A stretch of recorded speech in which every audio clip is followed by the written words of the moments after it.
What is up, guys? Welcome to Boomer Base. Today we're back again to talk about a TV series on Netflix, and that's the new animated show called Scavengers Reign. So without further ado, let's get cracking.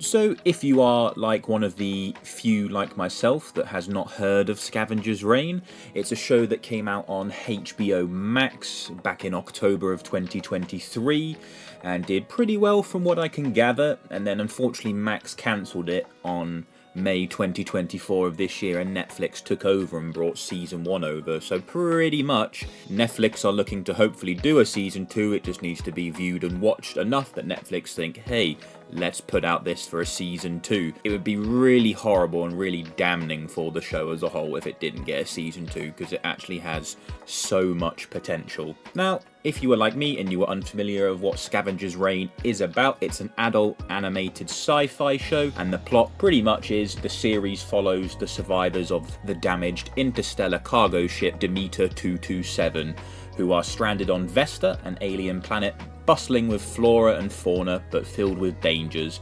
Initially, the survivors are separated into 3 groups: Ozzy and her robot companion Levi, Sam and Ursula, and the isolated Cayman, who travels with a telepathic creature named Hollow. Over time, all their paths converge towards the crash-landed Demeter. Pretty much just a semi-simple-ish plot, but wow, it was honestly crazy. Now this series has 12 episodes, and I kid you not, I started this, we're on Tuesday now. I watched this I think Sunday, and I just watched all 12 episodes in one go. I was just absolutely drawn to this show. Like, a couple of my friends had told me to watch it, and it has always been sort of, we'll call it gatekeeped behind a different paywall. Now I already have Netflix, Disney Plus, Amazon Prime and Crunchyroll, and that's already a lot. That's already a lot of like streaming things to have anyways, let alone own another one. And I think that's something that is a bit of a problem, that shows like this can be gatekeeped behind a paywall. I think that's not very good as a whole, and I'm hoping maybe when some of them converge together, we get like sort of bigger libraries and access to more things. Because for example, if you don't have Netflix, just to name one, you won't be able to watch Arcane. Arcane's a phenomenal show, but unless you have Netflix, you're pretty much done out unless you like illegally stream it, which obviously some people just don't have the money or access to pay for things like streaming services, which by all means you should, but it's better to support the original stuff via its original means, despite some of the adding ads and crap like that, because obviously we can't get a season 2 of things if people don't watch it on the correct platform. But enough about that. What I wanted to say is this show is pretty much incredible for me. That, you know, the creativity and attention to detail is strikingly innovative. The immersive, otherworldly atmosphere that you experience as a viewer is unprecedented. Everything feels so alive. The creatures and the landscape designs are absolutely breathtaking, and the gorgeous artwork and animation is masterfully done. When watching this show, I first saw the animation and I wasn't too sure, and you know, as time went on, pretty much even within the first episode, I got used to it, and then I started to sort of see the background, see the details that were put in, and was just blown away. Pretty much to sum this up, this is a highly well done graphic novel brought to life. It is pretty much just an animated graphic novel. It's literally incredible. I can certainly see where the show's creators might have drawn some inspiration from other sci-fi fantasy masters, you know, such as Studio Ghibli, more or less the Nausicaa and the Valley of the Wind. I saw a lot of that in here, you know, such as Avatar from James Cameron. A few bits were probably sprinkled in there as well. And, you know, I can notice some other things from things like The Last of Us, you know, video games like Dead Space, and, you know, and even things like Adventure Time, where I can just see probably they got a absolute amalgamation of just different things for inspiration, and you can certainly see it, and it's certainly its own thing. It doesn't look like anything else, but I definitely was thinking about Nausicaa a lot, just done as like a futuristic thing that still felt quite sci-fi. You know, obviously Nausicaa is more of a fantasy element, but it was definitely something that, you know, if you've watched Scavengers Reign and not watched Nausicaa, definitely go watch that, or vice versa. It's just something that you will really enjoy, and it just needs a lot more advocation. as you know, I'd only heard about it from 2 friends, Scavengers Reign, and pretty much I was like, oh, it's on HBO Max, I'm probably not going to watch that. And now it's on one that I do have, I can't advocate it enough. It's like Dark for me. If you've ever watched the TV show Dark on Netflix, once you watch it, you pretty much just like spread it like a plague. You say that it's the best show in the world, which for me, Dark is the best show that has ever been created in a live action format, and it's just top to bottom, you recommend it all the time. Now, I have no idea how something so well done and beautiful looking, you know, to pardon the pun, was allowed to be created. The amount of, you know, garbage cartoons and animated shows that get pumped out these days, I've lost a little bit of faith that we're going to get like good things. You know, something like Velma that's got a season 2, and it's only got that, I think, purely because so many people watched it due to it being bad rather than it being good. Now, if something like Scavengers Reign didn't get a season 2, it's just part and parcel of the problem and the lunacy of it. But Scavengers Reign certainly proves that it is still possible to not only make a phenomenal sci-fi show, but a phenomenal animated show as well. It has a lot of very, very positive things, and I hate to even reference it because it's so well done that you don't even really notice it or take it to like any form of consideration. But there's some really good, strong, well written female characters within this that aren't just constantly either putting down men or shoving down different things down your throats that don't need to be fully discussed all the time, should we say. You know, the male characters themselves show a lot of depth.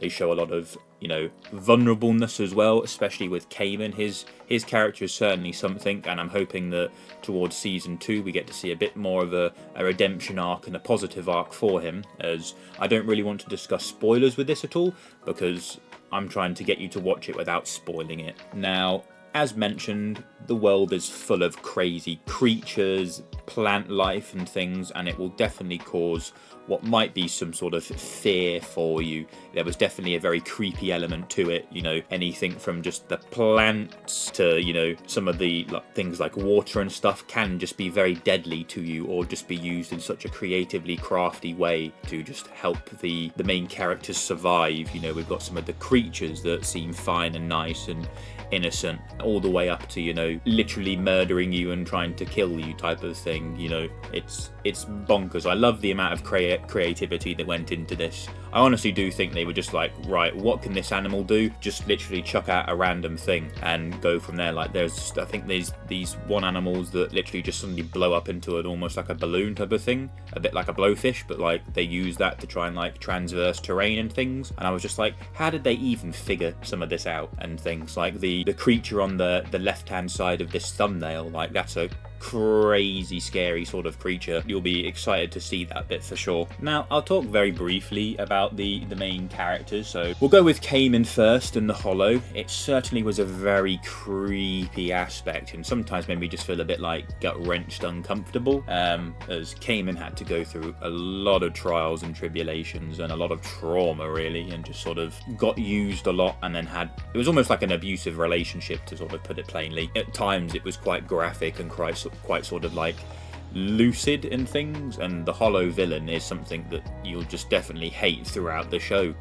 I was surprised at something that doesn't speak, and you kind of see infrequently anyways, that how much I just like hated it to a whole. Like the Hollow has a very simple design, and it honestly isn't like that creepy at all, as in like it doesn't look scary, it's just got a creepy aura to it, and it has some form of telepathic powers. Pretty much its face looks a bit like, you know, a Space Raiders or Space Invaders like alien, or it is Space Raiders the Crisp, like that sort of like, you know, generic conventional alien head look. Still some very cool character designs. Cayman himself is, you know, when we meet him, he's trapped and it's trying to watch him survive and kind of go through madness really. The next two we'll talk about, Ozzy and Levi. Now, Ozzy is one of our very well written female characters. She is a strong black character, and I love that. Very, very cool. She's very independent, basically just gets the shit done and wants to do right all the time, especially when it comes to the latter part of the show that we see. Obviously she's wanting to get back to the Demeter and things, and you kind of see her struggle. She has a relationship with another character on board before the crash and is trying to get back to her to basically hope that she's alive and things.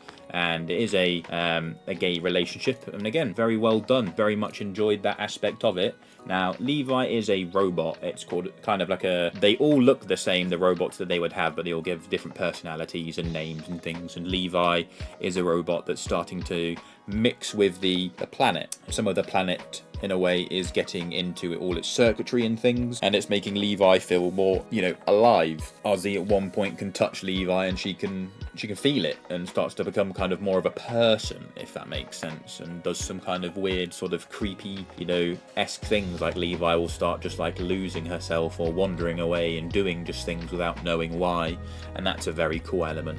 That left me wondering a lot of the time as well. But again, some very cool characters. And lastly, our sort of main two are Ursula and Sam. Now, Sam is the sort of captain, head honcho of the Demeter, and he has a whole lot of responsibility as a captain, getting back to this crew, wanting to do things, wanting it to be him that rescues them and things. Ursula is a sort of like medic, botanist type of person, and she gets whisked away a lot by the just sort of surrounding areas and things. And I love, with all these characters, sort of bar Cayman to a degree, I just love the survivability on a planet. Now obviously we're like quite far into the future and things, but it's just crazy the adaptability that you do see, and I think it's very well employed. Now I think with each of the sort of pairs there is a very dark, creepy element to it. Sam and Ursula's bit was one of the more, we'll call it, interestingly creepy bits. It happens towards the latter part of the show. Actually no, it happens twice for them. There is a bit with a plant that stabs you, and then there is a bit with a black seed as well. That's all I'll say about that, but very, very cool. Now, to go into this next bit, this is slight sort of spoilers. By the end of season 1, they're still on the planet, so I won't say whether they, all arrive there and are ready to take off or anything like that, but they're still on the planet. Now, what I'm hoping for season 2 is that they don't lose any of what they had. I don't even know how far I'd want them to get. I don't even know if I'd want them to get off the planet. The planet itself is very interesting and has a lot to probably still be explored. We've seen nothing of it anyways, but it's a planet that seems that when you get on it, it's very unlikely that you're going to get off the planet as a whole or survive. It definitely feels like it is a planet where if you arrive here, you are not escaping unless, through sheer willpower and an army pretty much. But overall, it's a fantastic show. I highly recommend it. I've been seeing a few people putting out some videos, and I think it's just to try get that sort of push for season 1 to get enough for a season 2 for Netflix to do it. I really hope that not only that Netflix allows it for a season 2, but they don't let it diminish anything that season 1 accomplished. It's honestly a phenomenal show. Above all else, thank you very much for watching. Don't forget to like, comment, subscribe, all that fun stuff. Tune in to more sort of animated show reviews down the line, especially to do with Netflix. Let me know if you've watched Scavengers Reign. Is it a show that you recommend? Did you not enjoy it? Did you enjoy it? All things are welcome down below. But above all else, take care now. Bye-bye. Hey, thank you for watching the video. Click the button to keep watching, or click the other video for more videos, and don't forget to subscribe. Thank you.